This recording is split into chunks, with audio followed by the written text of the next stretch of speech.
Good day, everyone. So this is my assigned topic, which is Feminist Criticism and Queer Theory by Heather Love. Feminism meets queer theory. The fields of women's studies, gay and lesbian studies, and queer studies had established themselves in academic departments to a degree that few had dreamed possible during the greater and more explosive early years of second-wave feminism and gay liberation. So what is queer theory? Queer theory emphasizes the fluid and humanly performed and nature of sexuality, or better sexualities. It questions socially established norms and dualistic categories with a special focus on challenging sexual, heterosexual, homosexual, gender, male or female. Particularly, its focus on sexuality as distinct from gender, but it also borrowed heavily from the methodology of feminist studies. Next is, what is contemporary feminism? Its theory seeks to analyze the conditions which shape women's lives and to explore cultural understanding of what it means to be a woman. The splitting apart of the category woman was largely owing to the efforts of women of color and working class women who argued that woman was not a category capacious enough to account for the significant differences between women. Women of color critiqued the whiteness of second-wave feminism and called for an expanded analysis that would articulate gender with other categories of identity and structure of inequality. Next is the woman-identified woman. Woman identified refers to someone who identifies as a woman. It recognizes that gender is a self-identification that does not necessarily match sex of an individual. Our physical appearance and our genitalia are not the only determinants of gender. It also recognizes that there are many ways to experience and express the identity of woman. It is intended to include trans women, cisgender women, and others who identify themselves within the spectrum of the gender identity of women, in which they argued that lesbians are at the forefront of the struggle for women's liberation because their identification with other women defies traditional definitions of women's identity in terms of male and sexual partners and express the primary of women relating to women, of women creating a new consciousness of and with each other, which is at the heart of women's liberation and the basis for the Cultural Revolution. At the following NOW conference held in New York City in September 1971, the Congress adopted a resolution acknowledging the rights of lesbians as a legitimate concern for feminism. Next is compulsory heterosexuality and lesbian existence. One of the most important articulations of the lesbian feminism vision of Andreen Rich in 1980 to 2003. Rich de-emphasizes sexual desires and practices, defining lesbianism instead as a form of female bonding based on a wider spectrum of female experience. Rich describes lesbianism as an experience defined primarily in relation to gender, not sexuality. Rich article sparked responses by women who felt that this feminist vision of lesbianism neglected both specificity of lesbian experience and the complex realities of sexual practice and desire. Next is gender trouble. Feminism and the Subversion of Identity, according to the book of Judith Butler's in 1990. It is one of the inaugural texts of queer theory, combining philosophy, cultural criticism, and feminist critique. Gender trouble draws a long line of feminist challenges to the category of women. Butler offers a critique of the terms gender and sex as they have been used by feminists. Butler argues that feminism made a mistake in trying to make women a discrete, a historical group with common characteristics. Butler writes that this approach reinforces the binary view of gender relations. And Butler believes that feminists should not try to define women, and they also believe that feminists should focus on providing an account of how power functions and shapes our understandings of womanhood not only in the society at large but also within the feminist movement. Finally, Butler aims to break the supposed links between sex and gender, so that gender can desire and can be flexible, free-floating, and not caused by other stable factors. The idea of identity as free and flexible and gender and as a performance, not an essence, is one of the foundations of queer theory. Next is by Cherry Moraga and Amber Hollebug in 1981 to 1983, entitled What We're Rolling Around in Bed With. Moraga and Hollebug self-consciously take up the feminist tool of consciousness raising in this piece in order to discuss complex links between their experience and larger structural inequalities. It is said that eschewing both an understanding of lesbianism as pure and the condemnation of particular sexual desires and practices as a form of false consciousness. They attempt to talk realistically about their mixed desires. In this attempt to move between sex and the social, this dialogue serves as an important bridge between feminist understandings of the personal as political and queer attention to the damage caused by homophobia. Next is Bodies That Matter on the Discursive Limits of Sex in 1993. It seeks to clear up readings and supposed misreadings of performativity that view the enactment of sex and gender as a daily choice. Butler emphasizes the rule of repetition and performativity, making use of Derrida's theory of iterability, which is a form of simultaneity. Performativity cannot be understood outside of a process of iterability, a regularized and constrained repetition of norms, and this repetition is not performed by a subject. This repetition is what enables a subject and constitutes the temporal condition for this subject.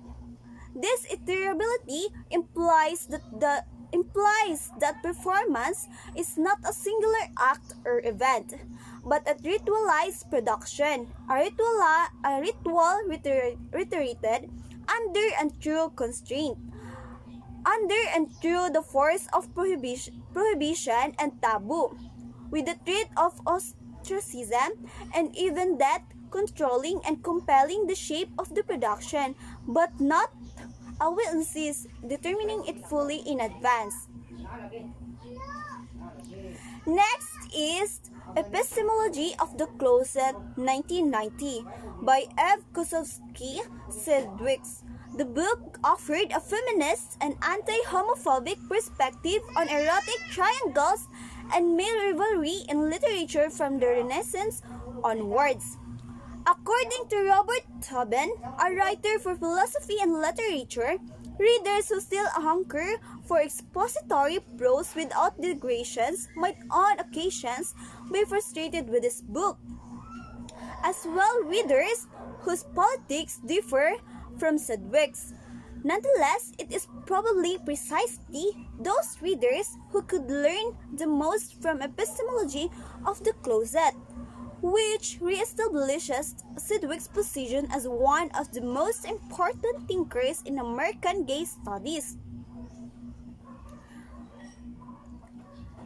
This article in Publishers Weekly describes Sedgwick's homosexual closet as the defining structure for gay oppression in this country. The article points out the influence behind Sedgwick's strong disagreement with those who separate gays and straights as distinct kinds of persons, with no common humanity. The article later goes on to describe how her close readings of Melville's Billy Budd, Will's Dorian Gray, and of Proust, Nietzsche, Henry James, and Thackeray Bristol with keen observations relating intense fears of same-sex relationships to contemporary gay bashing and obvious displays of heterosexual or macho attitudes. However, not all reviews were positive. Geographer Michael Brown has criticized Sedgwick's closet as a term for special metaphor. Brown has also questioned the limits of the closet as a mechanism for understanding the dynamics of queer visibilities in national context where the homo and hetero binary is not the primary means of understanding in sexualities. Next is, it is called GLQ, or Gay and Lesbian Quarterly, in 1993. GLQ publishes scholarship, criticism, and commentary in areas as diverse as law, science studies, religion, political science, and literary studies. Its aim is to offer queer perspectives on all issues touching on sex and sexuality. In an effort to achieve the widest possible historical, geographic, and cultural scope, GLQ particularly seeks out new research into historical periods before the 20th century, into non-Anglophone cultures, and into the experience of those who have been marginalized by race, ethnicity, age, social class, body, morphology, or sexual practice. A notable feature is the GLQ Archive, a special section featuring previously unpublished or unavailable primary materials that may serve as sources for future work in lesbian and gay studies. An archive of feelings, trauma, sexuality, and lesbian public cultures in 2003 by Anne Skovich. In this bold new work of cultural criticism, Anne Skovich develops a queer approach to trauma. She argues for the importance of recognizing and archiving accounts of trauma that belongs as much to the ordinary and everyday as the domain of catastrophe. An archive of feelings contends that the field of trauma studies, limited by too strict a division between the public and the private, has overlooked the experiences of women and queers, rejecting the pathologizing understanding of trauma that permit medical and clinical discourses on the subject. Skovich developed instead a sex-positive approach missing even from most feminist work on trauma. She challenges the field to engage more fully with sexual trauma and the wide range of feelings in its vicinity, including those associated with butch femicides and AIDS activism and caretaking. Next is, it is an archive of feelings, brings together oral histories from lesbian activists involved in an ACT UP New York, readings of literature by Dorothy Allison, Leslie Finberg, Cherry Moraga, and Shani Moto. Videos by Jane Curlomosto and Pratibha Parmar, and performances by Lisa Cron, Carmelita Tropicana, and the bands Liturgy and Tribe 8. Kuvitkovich reveals how activism, performances, and literature gave rise to public cultures that work through trauma and transform the condition producing it. By looking closely at connections between sexuality and trauma and the creation of lesbian public cultures, Kuvitkovich makes those experiences that have been pushed to the purpose of trauma culture the defining principles of a new construction of sexual trauma, one in which trauma catalyzes the creation of cultural archives and political communities. Next is the problem of desire.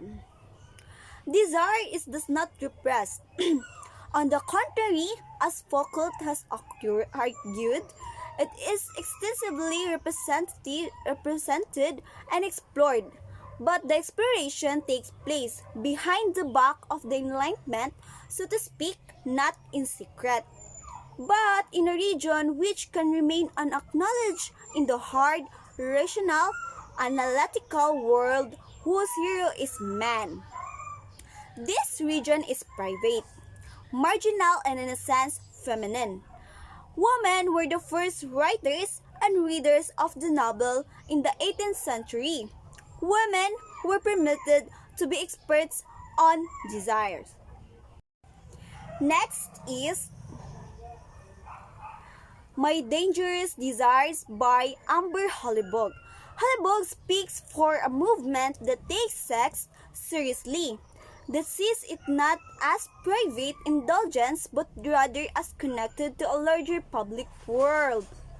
In addition, she emphasizes the danger of desire, figuring it as a crisis, an opportunity, and a problem. Sexuality, as she describes it as a force at odds with stable identity and with larger social norms, was crucial to the formation of queer movement. Things change. The political implications of that analysis are considerable. We are not at the end of history.